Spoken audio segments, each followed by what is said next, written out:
Recording started. The recording has begun. All right, welcome to the July 22nd edition of the study hall. We have two topics for today on the menu. One of them is, as promised earlier, is percent problems. We're going to do a few of those. And I know a lot of you are probably saying, well, I already know how to work with percents, but there are probably some surprises in store for a lot of you guys. And then a number of you have submitted some questions about timing considerations. I got submissions from about 4 people at least, about some in previous weeks and some now. By the way, guys, your submissions, if we don't do them in the current study hall, we may well take them into account in future study halls. So we have a number of emails from the last couple of weeks where people were asking about questions with timing considerations. Either how do I stay on time, how do I make sure I'm on time, and or things like what do I do if I get behind my timing schedule. So someone in the text box put where do we get the archived videos? You get the archived videos on that link that I just put there on the left. So, okay, some people are messing around with video stuff, so I think I'm just going to go ahead and disable that just to make sure that the session doesn't get crazy here. All right. Smiley face if you guys can still see the screen. Okay, you can still see the screen. That's good. All right, let's go ahead and get started. So as usual, if you've attended the previous study halls, you will know this. It's like the way that when you get on an airplane, every single time you get on the plane, you have to hear the usual safety warnings. They show you how the seat belts operate, etc., all this other stuff. Same thing with the study hall. Every time we open the study hall, we have to have these opening words about question submissions. So here's the usual warning. Think of it as the safety lecture that you get when you get on an airplane. So what kinds of questions do we want? Remember, you got to try to strike a balance between too general and too specific, because too general is stuff that we can't answer. I mean, every week we have a couple of people submitting questions that are like, you know, every time we have a couple of people submitting questions that are like, how do I do geometry? You know, or something like that. That is way too general. We can't address things like that in a study hall because that's, you know, I mean, there's a reason we have a 200-page long strategy guide on geometry. Some people have even submitted questions like, how do I do math problems? You know, which is, we have thousands of pages of material on that. Yeah, this slide for some reason is fuzzy. I'm not really sure why, but yeah, this slide is fuzzy. It's not the board in general. Like, for example, this should not be fuzzy, but this is.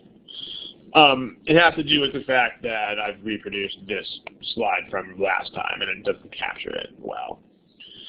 Okay, not too specific though either. A lot of people submit problems that are like one answer choice of one problem, which we don't want to do that. Like, if you're submitting a question that says why is choice D wrong on this problem, you should post that on the forums, manhattangmat.com/forums. That's what the forums are for. And remember that every problem that is an OK submission here is also an OK submission on the forums. And then lastly, you don't want questions that are too personal.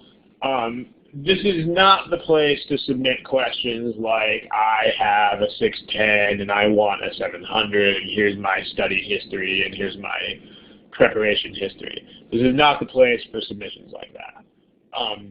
those, again, we have a folder in the forum that you should use for those.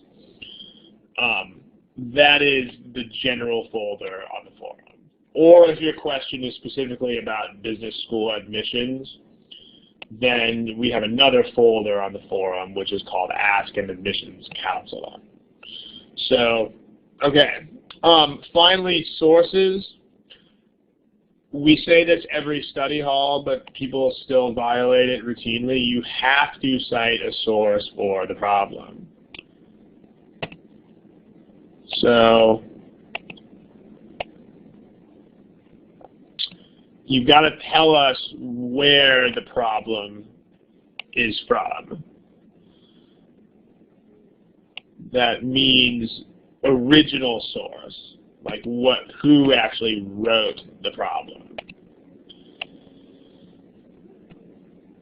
So on other forums, you can't use. You can't use OG because that's a copyright violation. The GMAT people don't want us using the OG problems, so you can't use those. But then also, looks like somebody opened a desktop share. I'm trying to kill that window. Okay. You can't use the OG problems because we're not allowed to use those, and you have to say where the problems you are submitting are from. Original source name. So this also means you cannot say, I got this problem off Beat the GMAT, because that's not an original source. Beat the GMAT doesn't write their own problems. They contain problems from a bunch of other sources. And again, this goes even for problems that are from our materials, same thing. You still have to tell us, because even we don't know all the problems in our own materials off the top of our head. So not too general, not too specific, not too personal, and please cite a source. Any questions, smiley face, if you guys are okay with all of these guidelines, and we'll move on. Okay. Good to go. Let's take a look at today's material. I'm going to give you a problem. And on the problem, what I'm going to do is the usual. I'm going to give you A through E choices. Here's the problem. When you answer the problem, if you've attended previous study halls, you know how this works.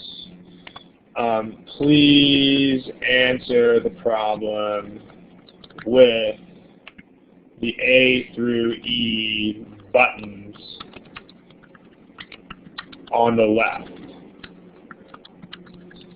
They should appear below the list of names. Okay, the other people will not see your answer once we've indicated it, but do not type your answer in the text box.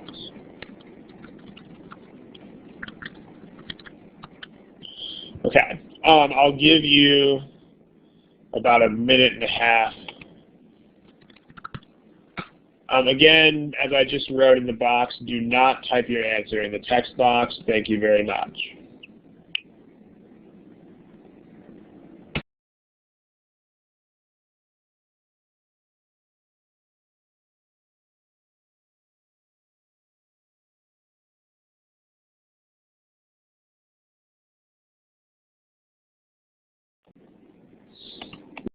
Yeah, again, there are A, B, C, D, E buttons right over there, underneath the list of names. You can click those.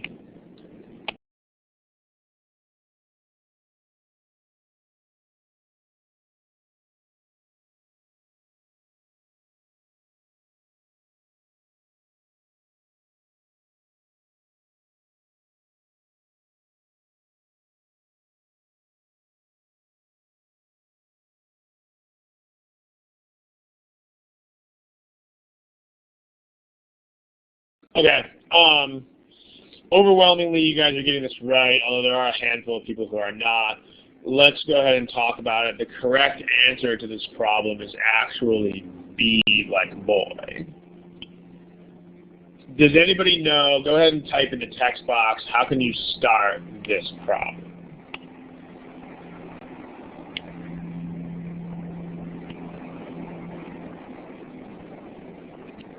Let's wait to get a few responses. Okay, one way to do this problem is to pick a number as the original value. So let's look at that approach, and then we'll come back and revisit a textbook style approach. So one approach is to pick a number.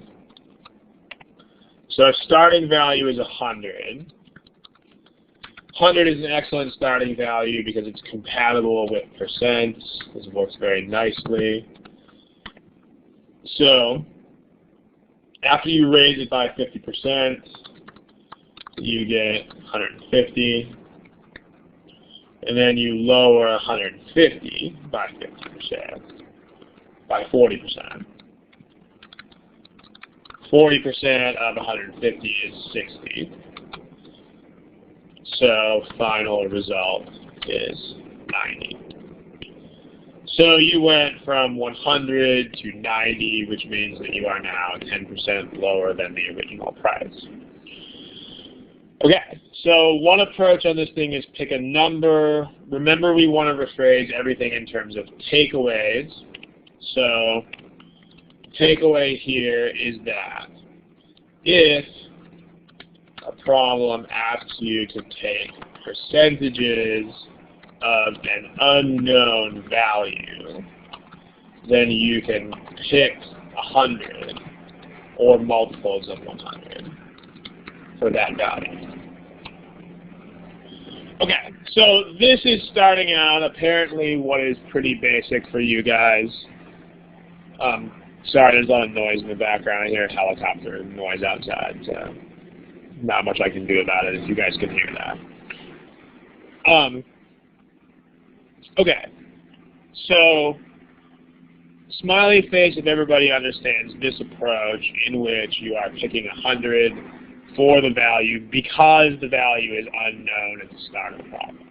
Okay, now there's two more takeaways that we want to get out of this problem. Again, remember that easy problems can still give you very useful takeaways that you can then utilize on later problems. One extremely useful rule here. This problem is generally not considered very hard yet. It wouldn't be the bottom of the barrel, but it wouldn't be, it's not considered super difficult either. Okay, one extremely useful rule for you guys is, in fact, I'll publish the statistics to the board. Here's the statistics with which you guys answered this problem. So most of the study hall got this problem correct. As you can see, a very strong trend in favor of B. Okay, one extremely useful rule here is don't pick sucker answers. Does anybody know what I'm talking about by sucker answers? What in this problem would be a sucker answer, and why? Go ahead and indicate in your text box.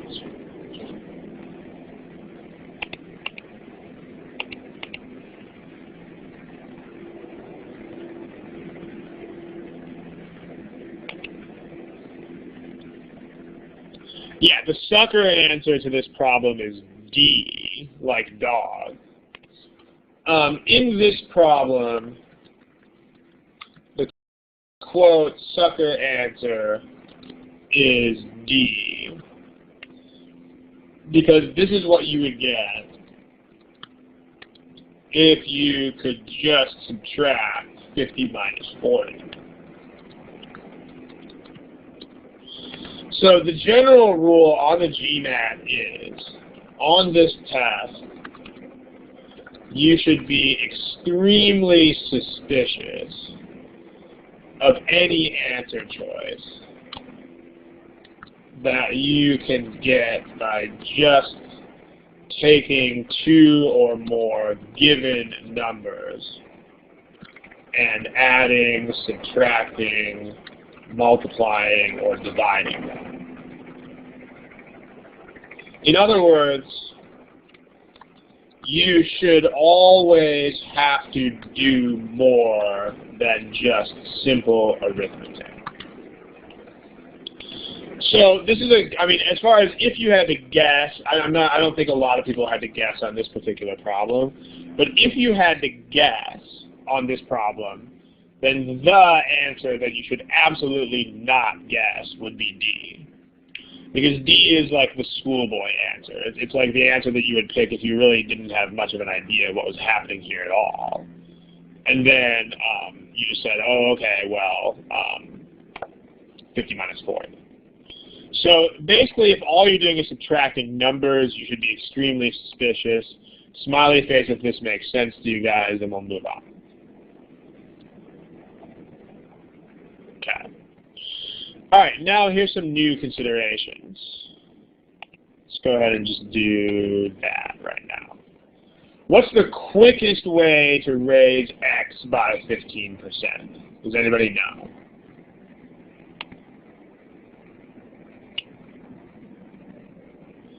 Yeah, a few of you are writing it down in the box. Excellent. Okay. So the slow way of doing this is to take X and then add 15% of X. So that would be X plus 0.15 of X. But then you can simplify that. That's 1x plus 1.15x plus 0.15x. And then, so that gives you 1.15x. So in other words, what we've discovered is to raise a quantity by 15%.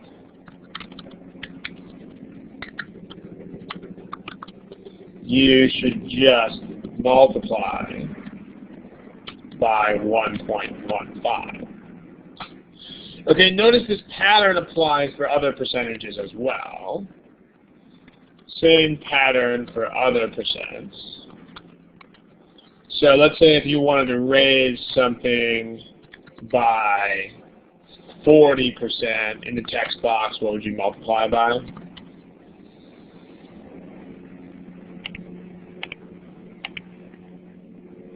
You multiply by 1.40. What if you wanted to raise by 4%? Then you would multiply by 1.04, watch the decimal places. And then what if you wanted to raise something by 150%?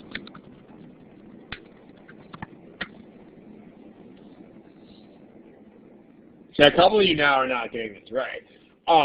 Notice the deal is that this is not taking 150% of something. This is raising it by 150%. Like the reason why these work is because after you raise something by 40%, you have 140% of what you started with. Same thing, after you raise something by 4%, you have 104% of what you started with. Yeah, well, after you raise something by 150%, you actually have 250% of what you started with. So another way of looking at it is like you're taking 100 and adding this number and then making it into a decimal. So you get 140% of what you started with, that's 1.4. You get 104% of what you started with, that's 1.04. If you raise something by 150%, then you have to multiply by, now you have 250% of what you started with, so that's 2.50. If you wrote 1.50, which some of you did in the text box, if you multiply by 1.50, that's only a 50% increase. Because that works the same way as these do. That works the same way as 40% does. Smiley face if that makes sense. Okay. Other face if it doesn't. Okay, we're seeing mostly smileys. All right, now what about decreasing a value by 15%?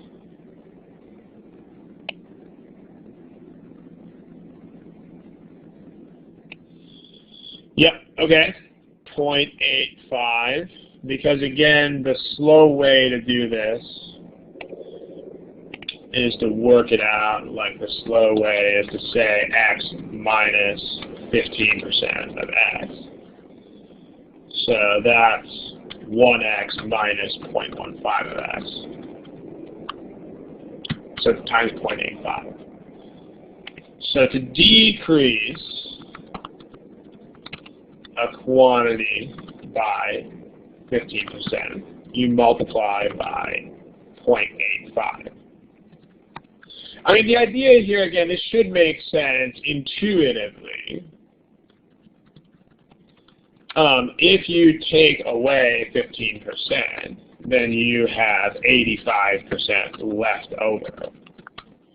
So that's why this is 0.85. If you take 15% of something away, you get 85% left over. So a couple more just to make sure we're on the same page. To decrease a quantity by 94%, what would you multiply by?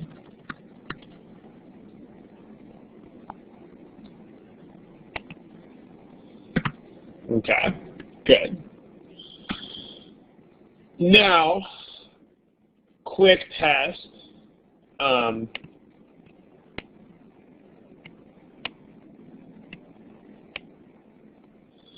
Let's say you wanted to, how would you write x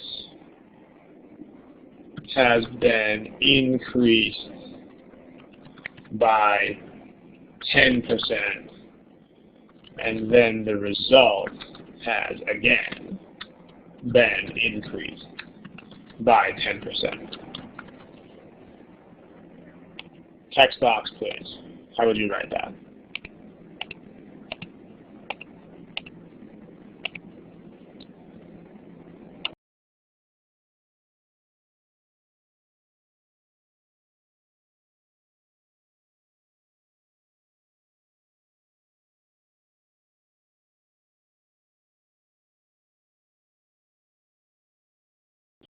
Okay, yeah, a lot of you guys are getting this correct. Again, what's cool here is just that you are taking an x, and then the first increase of 10% is just multiplying by 1.1. So that's 1.1. And then when you multiply the result by 10%, then you've got another 1.1. Because each percent increase becomes a multiplication. Notice you don't need to add anything ever in order to accomplish percent increases, which is actually very cool. Okay, questions? Questions, go ahead and type in the text box. Then let me give you two more rules that you can use here, which are the following. If you want to increase something by a variable percentage p, I'll just tell you how to do that. If you want to raise something by p%, then you multiply by the following quantity. 1 plus the fraction p over 100. And then if you want to decrease it by p%, then you multiply by the quantity 1 minus p over 100. You don't say, the question in the box is how do I save the slides? You don't save the slides, but there are recorded archives at the same website where you submit questions and log in. So, okay. Any questions about any of this stuff, go ahead and ask them. Otherwise, we will move, actually we will temporarily move back to the other problem. But then we'll move forward. No questions? Okay. A couple of you guys are typing, it looks like. So, let's see what you guys are typing. While you guys are typing questions, let's apply this to this other problem that's right here. If you remember this question, let's do this the textbook way as well. We'll get that one in a second. The textbook solution to this would be original price is X, and then after you raise the after the 50% increase, you'd get what? Text box. You would get, well, it's not just 1.5. It's 1.5 times X, yeah. So you have to multiply by 1.5x. And then after you decrease this by 40%, you get, how do you decrease something by 40%?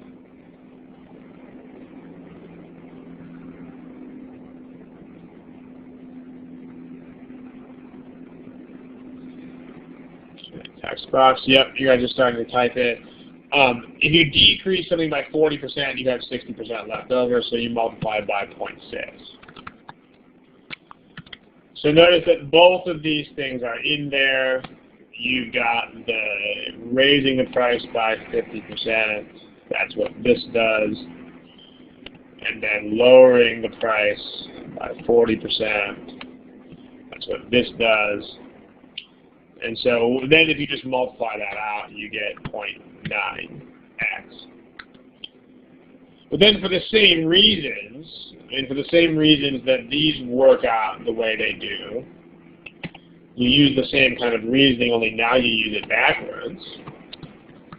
Using the same reasoning backward, you figure that multiplying by 0.9 is a 10% decrease. So the answer is B. Any questions? If you have questions, go ahead and type them. I'll get that one in a second that you had. All right. Anything else?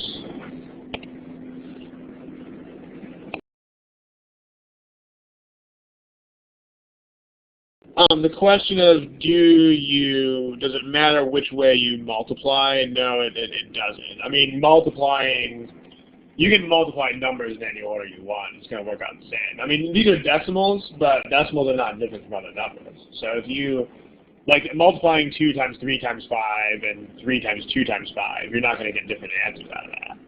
So same thing if you multiply this times 1.5, then times 0.6, you're not going to get a different answer than what you would get if you did it in the other order, because it's still just multiplying 3 numbers together.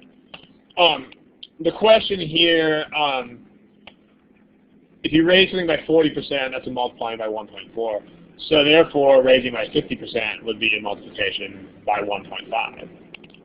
So that can help you sort out the confusion in the case of raising something by more than 100%, which will be rare, by the way. But raising by 150% can't be just 1.5, because that's this. That's only a 50% increase. Okay, smiley face if this stuff makes sense, and then we'll move on to some stuff that's a little bit more challenging. Okay, again, people were posting about saving slides. You can't save the slides, but these recordings are all archived on the website, so you shouldn't have to save the slides. Okay, let's move on. Here's a quick check. Luis takes a value x, decreases it by 20%, and then increases the result by 30%. Pilar takes the same x and she increases it first by 30%, and then decreases the result by 20%. So I've given you options at the left. You should see buttons for green check and red X. If you think the two results will be the same, then pick green check. If you think the two results will be different, then pick red X. I'll give you a little bit of time to do that.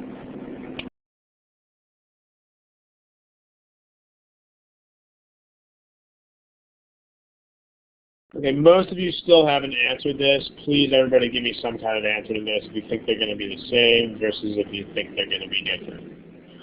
Red X and your green check are over here. If you think they're going to be the same, give me the green check.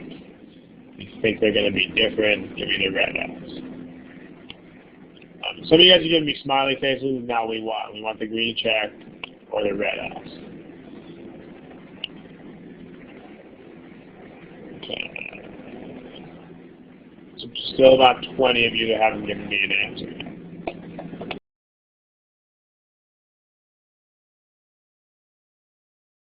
Okay, no, there's no timer because this is not like a GMAT-like problem. Okay, some of you guys, maybe you're not here right now or something, but here is the results.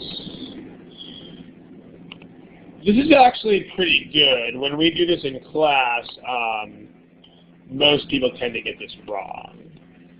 But it turns out that the results will be exactly the same.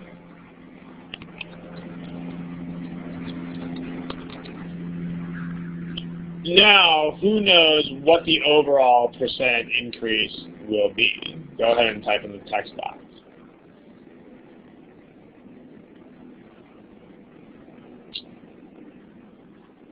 Very good. So it's not 10%. So the overall increase will not be 30 minus 20 equals 10%. Who knows why the results are the same? Go ahead and indicate in your text box, why will you get the same result?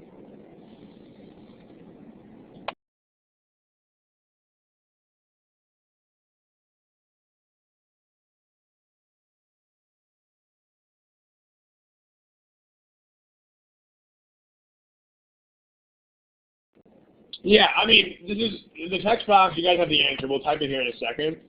But some people really don't want to do these. Like, some people are still content with, like, oh, if I want to raise something by 15%, then I'll just take X and add 15% of it. Well, the problem there is that that's very slow, number one, but number two, it will not tell you why this kind of stuff works the way that it works. Whereas, if you know how to use the percent multipliers, it becomes very clear why this works. So if you understand the percent multipliers, the reason is clear. So if you're Luis, then what you're doing is you're taking your X, and then first you are multiplying the X by a 20% decrease, so that's times 0.8. And then after you do that, you're increasing the result by 30%. A 30% increase is just multiplication by 1.3. So relatively painless. And then if you're Pilar, then what you're doing is the exact same two multiplications, but you're just doing them in the opposite order. So Pilar multiplies by 1.3 first, and then afterwards decreases the result by 20%, which is multiplying by 0.8. So both of these, pardon, that's supposed to be a parenthesis facing the other way. Both of these are definitely going to be the same. In fact, you don't have to actually figure out what the number is to realize they're the same, because multiplication works the same way in any order.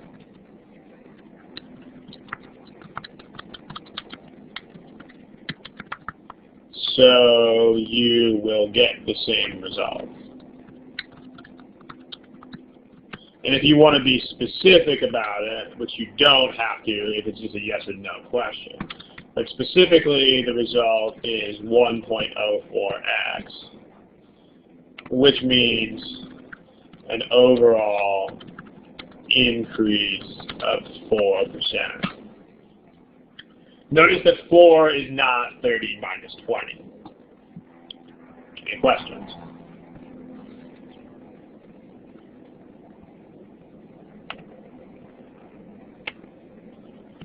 Questions? I don't think anybody is typing questions. So that's good. One more way that we can investigate this problem before we move on to something new. Here's the same problem. The other way you can investigate is by picking numbers, which is the same way that you investigated it. First problem that we had. Also investigate by picking numbers. So if you're Luis, then you start with x is 100. If you decrease 100 by 20%, that gives you 80. But then 30% of 80 is 24. So adding 30% gives 80 plus 24, which is 104. And again, notice there's your 4% increase again. And then if you're PLAR, then you just do the same steps, but you do them in the opposite order. So you also start with 100. First thing you want to do is increase by 30%. That'll give you a value of 130. But then you want to take 20% off of that. So 20% of 130 is 26. So subtracting this gives 130 minus 26, which is again 104. Beautiful. So the same. Again, notice the percent multipliers are extremely valuable, so do not stick to these hidebound ways of subtracting and adding percentages if you don't have to. Any questions? Okay, let's move on. For the next couple of problems, we're going to assume that you know how to do data sufficiency. Don't worry, we're going to get there. The next couple of problems we're going to do are much more challenging. So I'm going to give you 2 data sufficiencies to hack away at. I want you to do both of the problems. Now, when you do these, you are not going to be able to indicate your answers to both. So for right now, just do both of these. Don't indicate your answers yet. Do not type them in the text box, and don't indicate them yet in any other way. And then at the end, we'll go ahead and poll you on both of them. So try these. Because they are similar problems, I'll give you a little bit less than 4 minutes, but I'll give you, say, 3:45. Yeah, again, for now, keep your answers to yourselves. Have fun.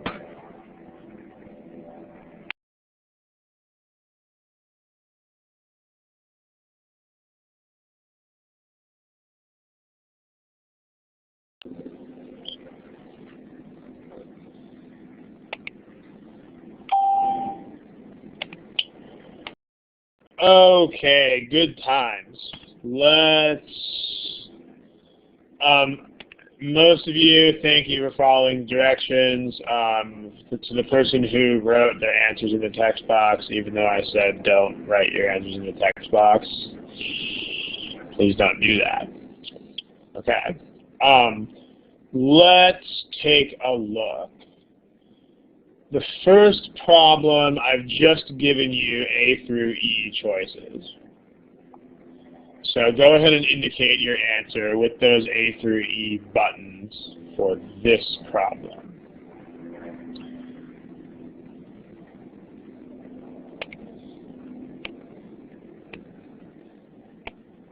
Okay, and I don't know if this is going to change anybody's answer. I should have specified this, I suppose, but in both problems, X and Y are positive. Is that going to change anybody's answer? If it is, then tell me in the text box and I'll give you some additional time. If anybody's answer is going to be affected by this. Because the GMAT's not, I mean, the GMAT's not going to do this to you. So you're not going to talk about raising the price of something by like -5%. Okay, so we're all good. All right, now everybody give me an answer to this. About half the class here still hasn't answered this problem yet. So let's take a look.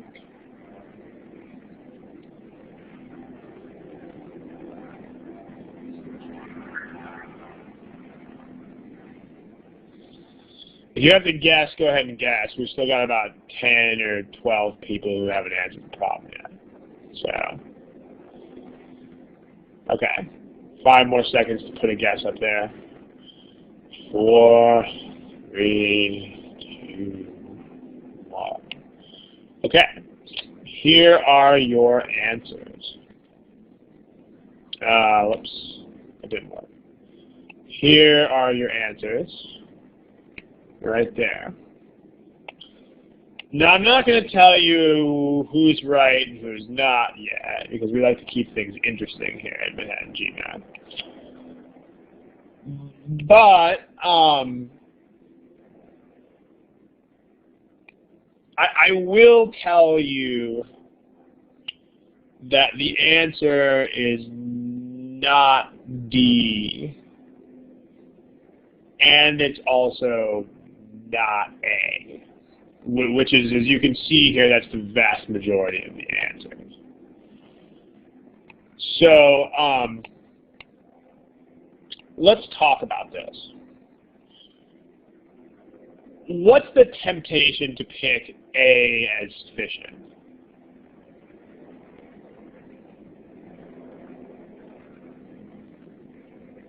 See if you guys can type in the text box. I mean, like, what's the reason? It gives you specific values, yeah.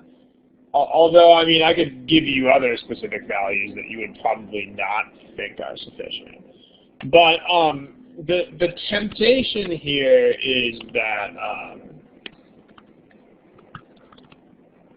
mean, the temptation here is just to think,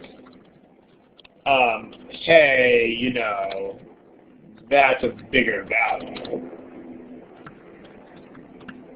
Yeah, it's a bigger increase than decrease. But let's investigate, because it's not that simple. So we might try algebra in a second, but let me just show you with specific values. Let's take 100.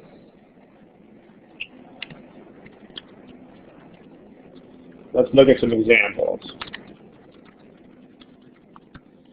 So let's just do, say, X is 20% and Y is 10%. So try X is 20, Y is 10.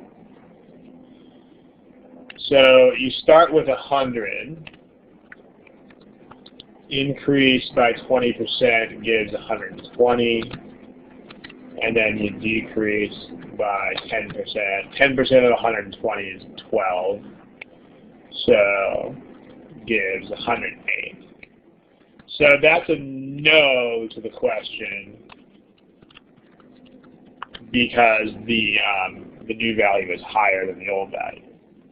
Now, somebody tell me in the text box, what are we trying to do now? Well, we just got a no to the question. So what should we be trying to get now? Does anybody know where we're going with this? You want to try to get a yes. Because the deal is that any more no's are not going to do anything for you at all. Because we already have a no. So now you should try for a yes answer. Well, does anybody know a nice, quick, and tricky sort of way to get a yes answer to this question?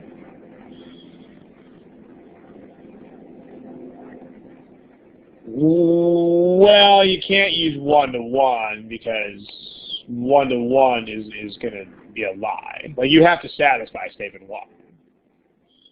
So if you pick 1 to 1, then if you use 1%, no, it'll still work out to be a no to the question. If you raise this by 1% and then lower it by 0.5%, it'll work out the same way as this one does. In fact, ironically, you guys are kind of going in the wrong direction. What you should be doing is Daniel's idea is excellent. It can't be 0 because here's your condition. In both problems, that's positive. So 100% decrease at the end, right? The reasoning is, look, man, if I can make the final value 0, then I'll definitely get a yes. So let's try x is 200 and y is 100. So if you start with 100, then increase by 200% gives 300. Then if you decrease that by 100%, then that gives 0. And that's a yes to the question. So that's insufficient. How about that? You don't have to use 200% and 100%. It turns out that if y is anything bigger than 50%, then it'll work out to be a yes to the question. So, yeah. As far as what level problem, I mean, I made up this problem, so to be honest with you, I couldn't tell you, but I intended it to be pretty hard. But remember difficulty levels. You guys who are veterans of the study hall, you will have heard me say this many times before. You do not care about difficulty levels. You do not care at all in any way. The only people who should care about difficulty levels are people who are at a very low level and who are working on problems that are too hard for them. Those are actually the only people who should care about difficulty levels at all when they study. Because otherwise, remember, you're just trying to learn stuff and apply it to other problems. And I mean, if you worry about difficulty levels, that's going to get in the way of learning things. Because remember, this problem you don't care about. I mean, but what you care about is things that you can learn from this problem and then apply to future problems. Okay, so, and I mean, even if you didn't come up with these values right from doing any kind of reasoning, the other lesson is that you should just try values. I mean, so the other lesson here, I mean, before you give up, you should just try a whole range of possibilities. So as far as how to know which values to try, you just want to try values that are different from each other. Like, so if you plug in 10 and 20, you don't want to plug in like 15 and 30 because that's too close. But some of the other people in the text box were kind of getting there, with it. They were like, okay, let's try fractional percentages. If you do try those, you'll still get the same thing you got here. But, so, yeah, 100% increase, yeah, is doubling the number. Because you're taking the number and adding 100% of it, that's precisely what that would be. So, yes. Notice here there's no 100% increase, but if you were going to do one, that's exactly how you would do it. Okay, but Kathy, yeah, you just want to try a bunch of numbers that are not like each other. Like if you fall into the trap of plugging in a lot of very, very similar numbers, then that won't be so good. Let's try algebra on this problem and see where it goes.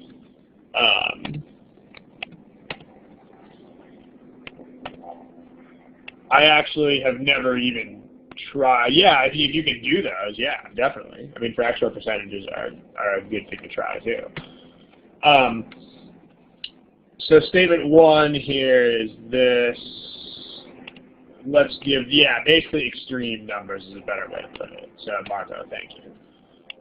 let's try algebra. I actually wrote this problem for this study hall, so I've actually never even seen how it works with algebra. Let's give it a shot. Let's try algebra on statement 1. Okay. On statement 1, so this means that you increase by 2y%, and then decrease by y%. So this means that you take whatever your number is. Let's say that p is the original value. So you get p times, remember it's 1 plus the percentage over 100 times 1 minus the decreased percentage over 100. So this is going to be 2y over 100, and that's going to be y over 100. So you would need to actually multiply this out, which is going to be a little bit annoying, but it's going to be p times. If you FOIL that out, you get 1 plus 2y over 100 minus y over 100, so that's overall is y over 100. And then you get minus 2y squared over 10,000. That's not my idea of fun, but, you know, it'll work. So the question is this greater than or? I mean, how do we tell, does anybody know, how do we tell if this is going to be lower than p?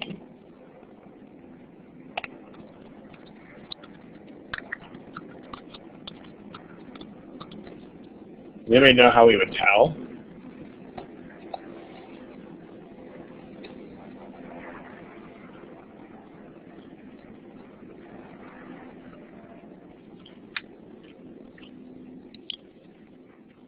Yeah, what we have to figure out is what we're multiplying p by.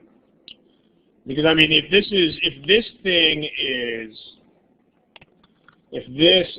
less than 1, then we get lower than p. So we need, you know, is all that stuff. Just trying to copy and paste. Alright. Whoa, that's not fun. Alright. So we're going to find out if that's less than 1. So that's what we're trying to figure out. Because then we'd be multiplying by a fraction, which would shrink the number. So that means we want to know the 1s will cancel out. So we get y over 100 minus 2y squared over 10,000. So that's like this.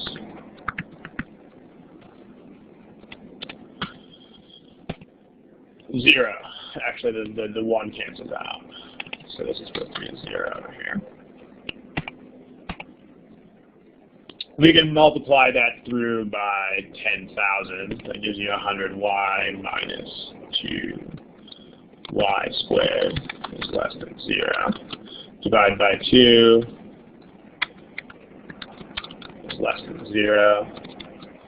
Factor it.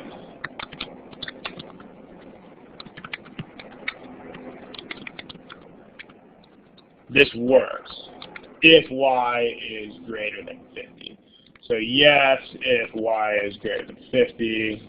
No, if y is not greater than 50. So that's insufficient. I mean, that's kind of obnoxious, but it does work. I mean, it's possible. And I mean, again, I just wrote this problem about an hour ago, so I had no idea how it was going to work out. But the point is that if this is your game, I mean, again, the GMAT has a lot of problems. The reason why I'm going over this is that the GMAT has a lot of problems on which algebra is very, very difficult. Sometimes even impossible, but on which other methods work much more easily. So some other methods might include intuition, they might include estimation, they might include plugging numbers, etc. And there have been previous editions of the study hall in which we've done some of these methods. We talked about a lot of these methods on February 4th. So if you want to look at the archive of the study hall for that day for a thorough discussion of such methods, you can do that. But notice the algebra does work, but you've got to be an all-star at algebra to figure out how this works. Let's look at what's in the text box. I don't know what critical Y star means. So whatever that means, I actually have no idea what that means. Can you rephrase the question with X and Y? Whoever wrote the question about rephrasing with X and Y, it depends on what you're talking about rephrasing it into. I mean, this question is not that easy to rephrase, but you could certainly try. But notice that as far as the number plugging, that's what we already did over here. So this is an example of numbers that you can plug. Okay. I really don't have much of a background in formal mathematics, to be honest. So terms like critical value and stuff, I'm not really going to know what that stuff means. But thank you. Okay. Other questions in the text box? Okay, I think we're good. As far as what numbers to try plugging, yeah, try different kinds, different sizes of numbers like extremes. By the way, this investigation has actually solved the entire problem, because if we make our grid here, we've just found out that A is insufficient, but then the same values actually work for statement 2. I mean, so statement 2 is also insufficient. Same values work for together and for statement 2 and for together. So statement 2 is still insufficient because of exactly the same examples. And then together they're still insufficient because the same numbers still work for them both. So the correct answer to this problem is actually E. Okay, mind you that you could rephrase that, but then if you rephrase it that way, then you're absolutely committing yourself to this approach, which most people, honestly, will probably not finish in time. If you're very, very, very good at algebra, then you will. But if you do this, then you've just pretty much lost whatever chance you have of using this kind of approach where you're just plugging numbers. So be aware of that. I mean, you can try the algebra, sure, but then make sure that you can go back to just this if you need to plug in numbers. Okay, it's a bear of a problem. It's pretty tough, but does everybody understand that? Does everybody understand why it's E? Give me a smiley face if we're all good there. Smiley faces if we're ready to go. Smiley faces. All right, there they are. There's the smiley faces. Okay, let's look at the second problem. I'm going to clear your answers out. Please use your A through E buttons again to answer the second question.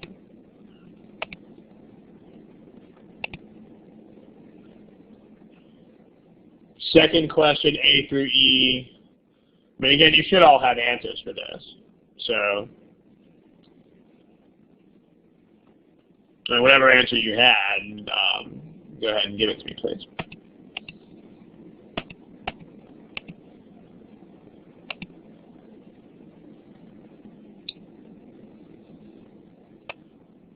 This problem, answers, please. Still more than half the class has not given me an answer. Remember to indicate with those buttons over there, those A through E buttons. Okay, we're starting to get answers here. Remember, guys, we did these problems like 15 minutes ago, so you should definitely have an answer for them, even if it's a guess.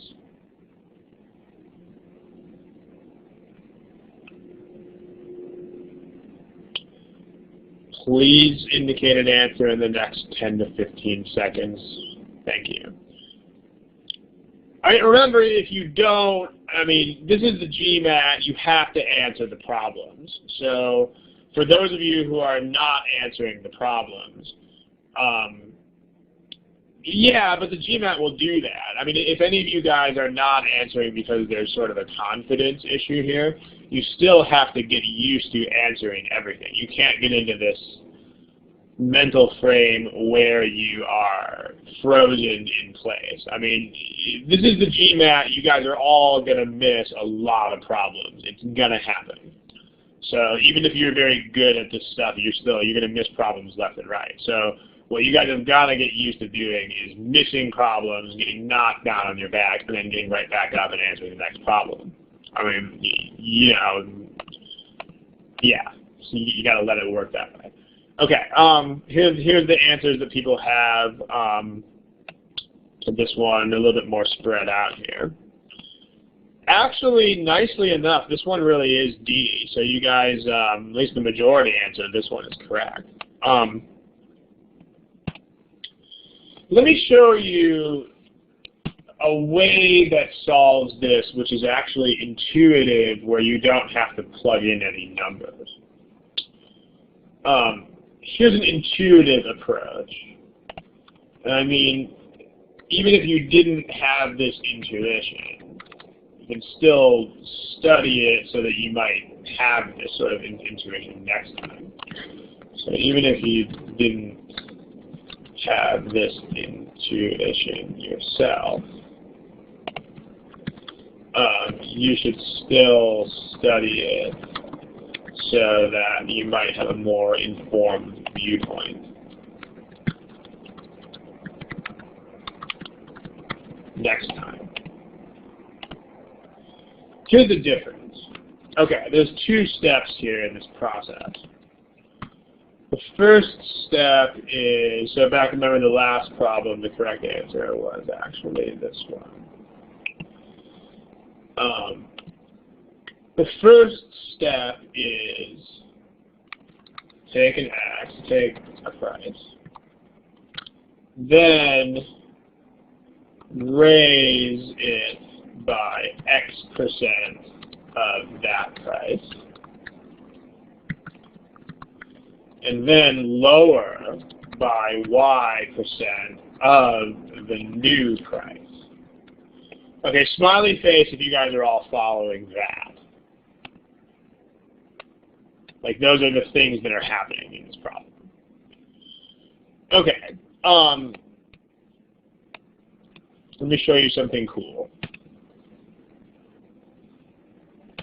So they tell us in this problem that Y is bigger than X. Actually, in both of these, they tell us that Y is larger than X.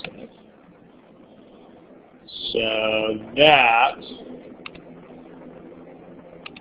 is a bigger percentage, and that's a lower percentage. So bear with me here while I type. This is a smaller percentage of, and this is a bigger percent of. And then notice the prices. Well, I mean, the original price is lower than this price because in this step the price has actually gone up. So, like, that's a bigger price and this is a lower price. So if you realize these items, then you know the amount by which you're going up is a smaller percent of a smaller number. And the amount by which you are going down is a bigger percent of a bigger number. So those are, the first one is definitely going to be less because it's a smaller percent and it's of a smaller number. The increase is a smaller percent of a smaller number. The decrease is a bigger percent of a bigger number. Therefore, the decrease will outweigh the increase.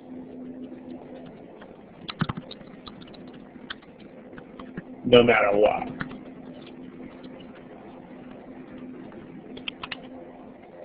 So, and that's with anything where y is bigger than x.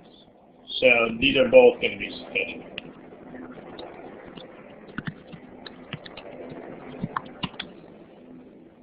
So in this case, you're going to wind up with an answer choice, D like dog, which actually a lot of you got. Although, if you, this problem, you guys might wind up with D for the wrong reasons in some cases. Because if you pick, like a lot of people pick D here too. So if the same people who pick D here are also picking D here, which I'd imagine didn't happen every time, but I'm certain happened in some cases, then you got the right answer for the wrong reasons. Stephanie, no, it can. For example, imagine if you have, imagine one person who has much more money than another person does, and then imagine taking like 40% of the rich person's income and then like 10% of the poor person's income. I mean, those are definitely never going to be the same. So, same sort of thing. If you, the question about up here, if you do this up here, then you won't be able to tell. Because if x is bigger than y, then the problem is this step will now be, raising it will be a larger percent of a smaller number, and lowering it will be a smaller percent of a larger number.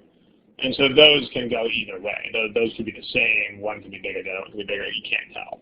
But in this case, you've got, you know, smaller percent of smaller number versus bigger percent of bigger number. So we know who's going to win. It's kind of cool. So, all right, what I will tell you is that I'm not going to go through the other methods. I'll just kind of tell you how they work, and if you want to do them at home, you can do them at home. The other methods are, if you plug, you should find that you get a yes to the question for all values of plugins, because you have to. And then if you do algebra, should be similar to the other one, to the other algebraic approach that we did, except the inequality should always work out the same way.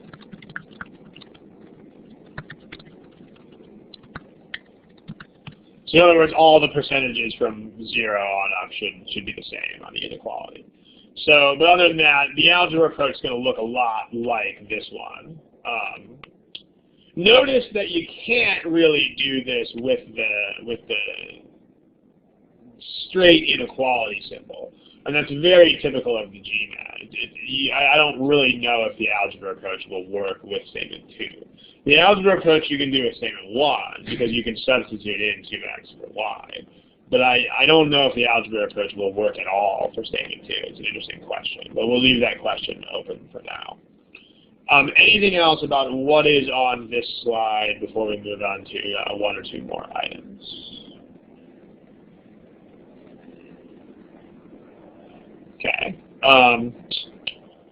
It's good stuff. So, I mean, again, I know a lot of you guys were starting to be like, what's this percentages stuff at the start? I mean, because the first couple of problems, I'm sure, were easy for a lot of you guys. But this, yeah, these are hard. Okay.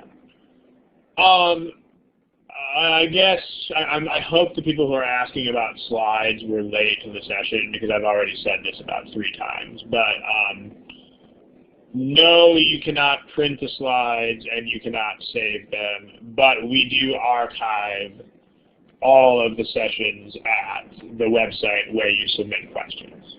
So you'll find the archive posted in about, I think, 4 days. It'll be a video archive. It'll be a recording of the session, so you can watch it then. But we don't let people save the slides. Okay, let's look at one more % problem. Here you go. As usual, I'll give you a timer, and then when you are done, please indicate your answer using the A through E buttons. Left again. Thanks. So I'll give you a timer. I'll give you a minute and a half because it's not a ridiculous problem. We'll go from there.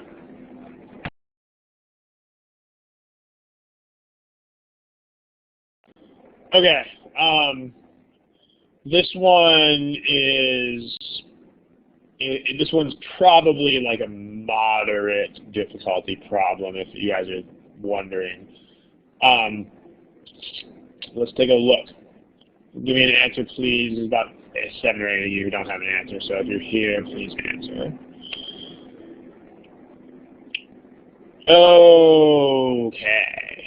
So mostly down to C and E. I think we can pretty much skip A and B individually because the individual statements are definitely insufficient, which the whole class realized that, so that's good. The individual statements won't do it because in each case you have no information whatsoever about one of the 2 components of the income. So, I mean, if you just have statement 1, then you don't know anything about classes, and if you just have statement 2, then you know nothing about books. So, question, smiley faces, that much makes sense.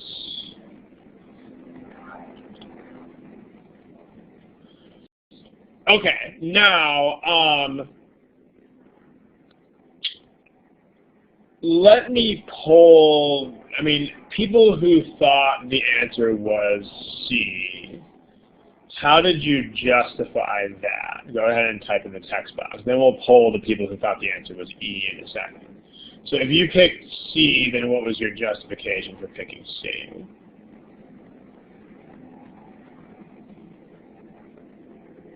And if it was a guess, then you could say that. But if you had any sort of reasoning behind it.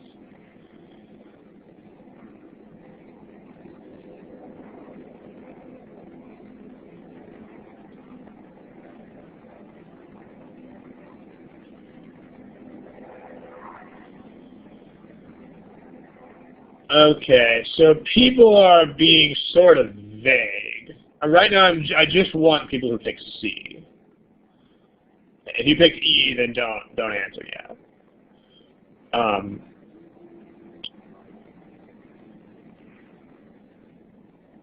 A couple people typing who didn't pick any answer. All right, so it turns out that, okay, well, let's hear from people who picked E now. If you picked E, then why?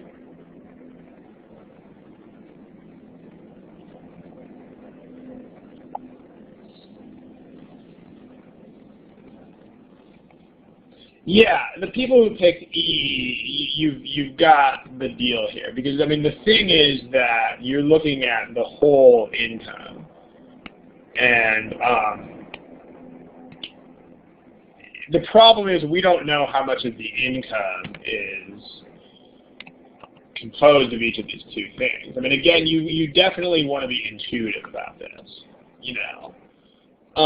Here's like an analogy. Like, let's say that my income comes from, like,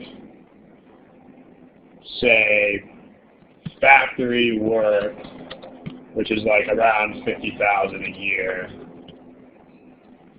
and like Christmas gifts, which was around, like, let's say it's around 200 a year, you know. So the point here is, if that's the case, then, I mean, any change in my factory income is going to have a lot bigger difference, right?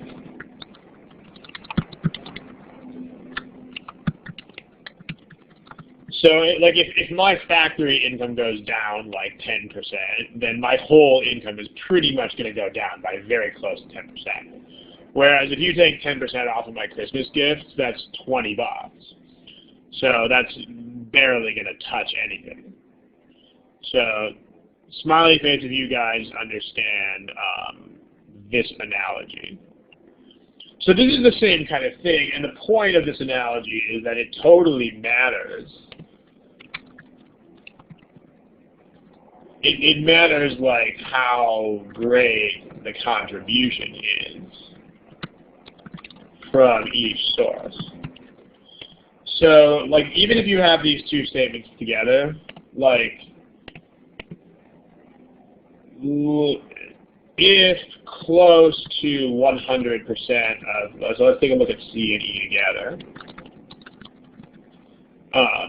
If close to 100%, like if almost all of the company's income comes from books, then the overall effect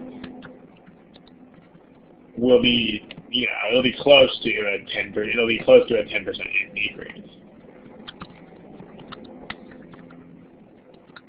But if almost all of the company's income comes from classes, then the overall change should be close to a gain of 20%.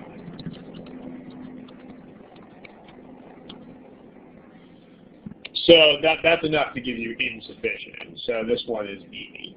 But if you want to plug in numbers, again, what you have to do is, if you want to plug in numbers, I think a lot of you, from what you're typing in the text box, I think a lot of you are still not realizing this. Remember that you cannot just plug in one set of numbers, okay? Remember that you must use multiple plugins if you are going to plug in numbers on data sufficiency. Okay, you cannot just plug in one set of numbers. Like the last few problems have been data sufficiency, like including these ones, and a lot of you guys have been typing stuff like, well, I'll just plug in 100. You can't do that. This is not problem solving. Like if it's data sufficiency, remember the deal is sufficient versus insufficient. The only way that you can tell whether something is insufficient is to plug in a couple of different values and see if you get consistent answers. If you just use one plugin, you will never be able to tell whether it's sufficient or not. So if you use this, let's just try different numbers. So let's try this with last year versus 1999 and 2000. And then let's say classes and books. So let's make it, in 1999, let's say it was just like 100 and 100. Then it went to, the books went down by 10%, so now that's 90. And the classes went up by 20, so that's 120. So this would be overall, you have from 200 to 210. So that's an increase of 5%. Okay, on the other hand, if you do something like, now let's do it with different numbers. 1999, 2000 classes. Whoops. Let's say we start out with $1,000 from classes and $100 from books. Now we're at $1,200, and now we're at $90. So overall, this is from $1,100 to $1,290. So that's an awkward percentage, but we know this is went up by more than 10%. Because 10% of this would be 110, and this has gone up by more than 110.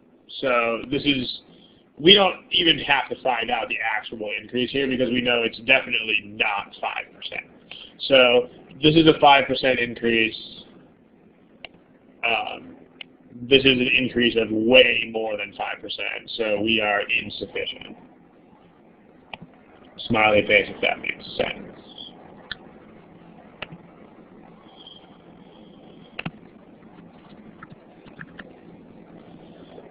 So, how do we get the 5% increase? Well, with these particular numbers, it's the percent change in the total income. So this is not, there's no magic to it. You just add up the numbers and see what happens. So the total is 200 before, and the total is 210 afterwards. So Marco is just finding the percent increase between 200 and 210. So the increase is 10 divided by 200 is 5%. So, okay. If you were going to do this with algebra, I'll just give you the quick start to it. If you were going to solve this with algebra, it becomes, so yeah, the answer is E. Notice that it's indicated on here that the answer is E. Weve got it boxed on there. Okay, with algebra, it becomes, in 1999, you have to use two variables because you have absolutely no idea there's no relationship between C and B, so you can't use one variable. So, and then in 2000, well, you've got books went up down by 10%, so that's 0.9B. And then classes went up by 20%, so that's 1.2C. If you try to figure out what's the percent change, well, the percent change is you have to do the difference over the original. That's how you find percent changes. So it's 1.2C plus 0.9B minus C plus B over C plus B. So the problem is that's not going to have a single value. That's going to reduce to 0.2C minus 0.1B over C minus B. So that's insufficient because you don't know. We don't know what that is. I mean, that's going to depend on the values of C and B. So there's your algebra approach.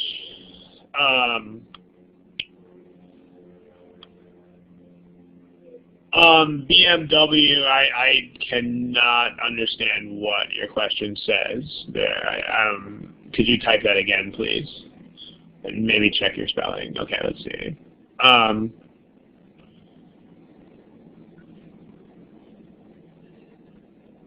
BMW, you got to answer the question that's written there. The question is, what was the percent change? So if it says what is, then they mean exactly what they say. They mean what is this? They don't mean just is it positive or negative. It means what you have to find the exact percent change. Like that's what that means. So the one thing these guys don't do is like dissimulate with their words. They don't use words that are different from what they mean. So if they just want you to know if there's a decrease, then they will ask you a question like this: is the new price lower than the original price? Then to answer this question, all you have to figure out is, does it go down? Because that's what that means. But if they ask you what is the percent change, then they mean that. They actually mean, they're not kidding, they actually mean what is the percent change, like as a number, as an actual numerical percentage. So, does that, BMW, does that make sense? Okay, good stuff. The other question, somebody wrote algebra versus plugging. It depends on who you are. I mean, some people wouldn't be able to do this that easily, but maybe. A couple of words about that. The first thing is that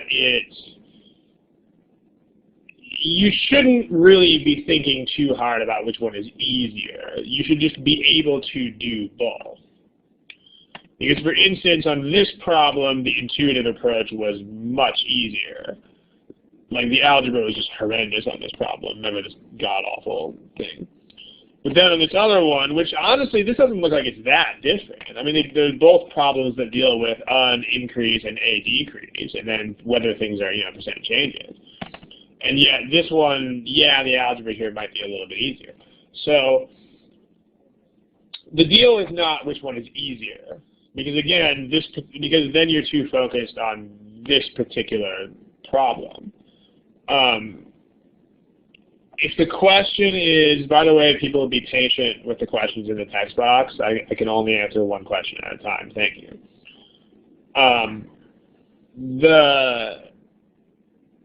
It doesn't matter which one's easier, because that's just an issue for the particular question at hand, which is ultimately what we don't care about.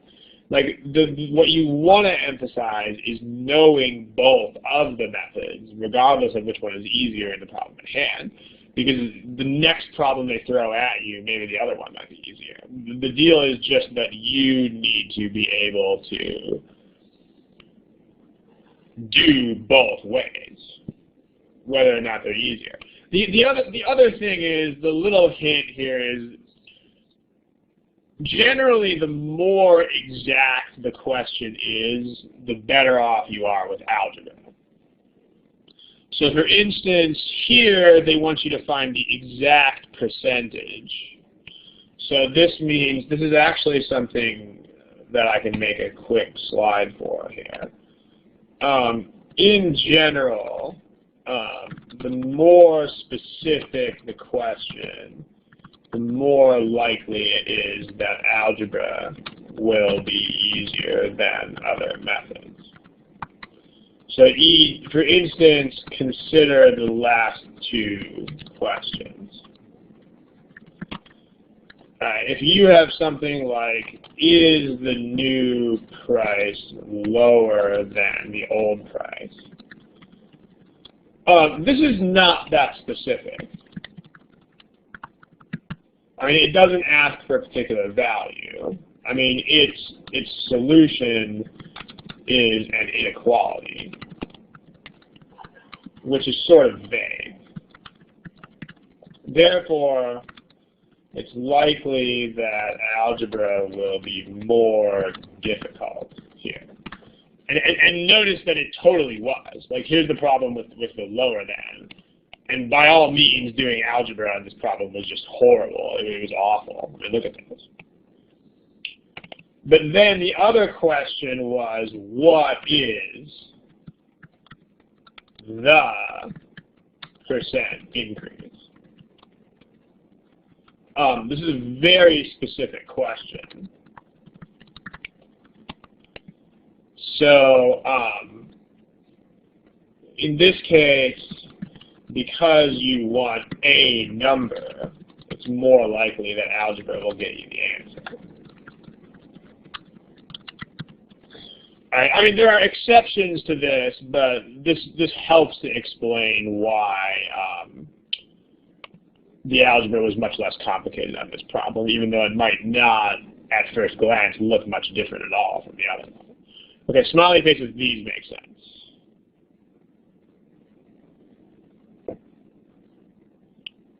Okay, Paul, your question, if they give you another relationship, then if they give you another relationship, then you would be able to substitute in here, and so you would get sufficient. Like if they gave you the 10% decrease of books was 2% of the total income, that would mean that books were 20% of the total income. Because if 10% of books is 2%, then books are 20%, right? So if that were true, then B would just be 0.2 of X, and C would be the other 0.8 of X. And so you can substitute. You get 0.8X, 0.2 times 0.8x, 0.1 times 0.2x, 0.8x, 0.2x. And then you get a whole bunch of x's and they all cancel out. So in that case, you'd be good. Okay. So that works. Daniel, the question, so, okay, no. To any question at all, ever, with should I use this one method all the time, the answer is always no. Okay, make sure you know this. If you are asking, so should I use this method on this type of problem all the time? This is totally the wrong question to ask. I mean, this is entirely the wrong attitude, and I mean, it's a little bit worrisome because this is basically just what I got done talking about 2 minutes ago. Remember that you just want to learn as many approaches as possible. I mean, you really don't want to sweat thinking about, is it the better way, is it the worst way? I mean, honestly, you shouldn't care all that much about which is like the best or better way. I mean, you basically just learn as many ways as you can, and then on the test, if something works, then do it, and if not, then do something else. I mean, that's pretty much it. Like, you really don't want to try to memorize hordes and hordes and hordes of rules about this is the best way to do this, because that's the whole point of this test, is to kill people who think like that. You know, like, think about these. I mean, I wrote these two problems, but it's the same thing. Like, somebody might see this problem and say, oh, now I know that raising and lowering don't always give the same answer. If people just memorize that, then they're going to turn around and get this problem wrong because it looks the same. So these problems look almost exactly the same, but they have totally different answers. So this should totally throw a wrench in any kind of idea that there's a universal way to study for these things. I mean, the point is just you need to absorb as many ways as you can of doing these problems, and that's it. End of story. So, but in general, the answer to will this method always work, the answer is always no. No, it won't. There will be problems where that method will not work. That's how this test is. It's frustrating, but you gotta learn your enemy. Okay, we are over time by about 10 minutes. We got to cut it, but we will do timing next time. So I promised you this. This will now be postponed. Ironically, we ran out of time for timing. Ha ha ha ha. So we will do this next time. We're going to stop the recording right now.